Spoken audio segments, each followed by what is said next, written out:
வணக்கங்க. My hobby channel Rajeshwari. இன்றைக்கி நம்ம பார்க்க போகிறது இந்த கொடி பசலை தாங்க. இந்த கொடி பசலை நீங்கள் வேர்லாம் வேணும்னு அவசியம் இல்லைங்க.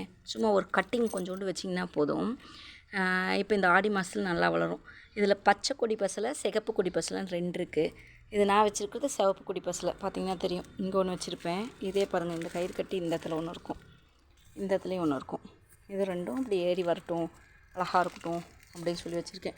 இது அப்புறமா இந்த தளம்லாம் போட்ட வாட்டி தாங்க எடுத்து அழகாக பண்ணும். இது இதயத்துக்கு ரொம்ப நல்லதுங்க.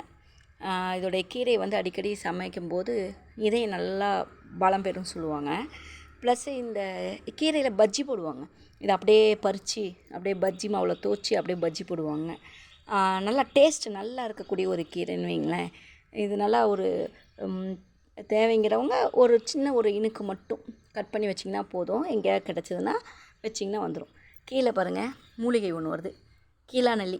இது கீழாநெல்லினா இங்கே பாருங்கள், கீழே மட்டும் காய்கள் இருக்கும். மேலாநெல்லினா மேலே காய்கள் இருக்கும். இது கீழாநெல்லி, கீழே காய்கள் இருக்கும். இது மஞ்சள் காமாலைக்கு மிகச்சிறந்த மருத்துவ குணம் கொண்ட ஒரு செடிங்க. மூலிகையும் வளருது தனியாக. நன்றிங்க.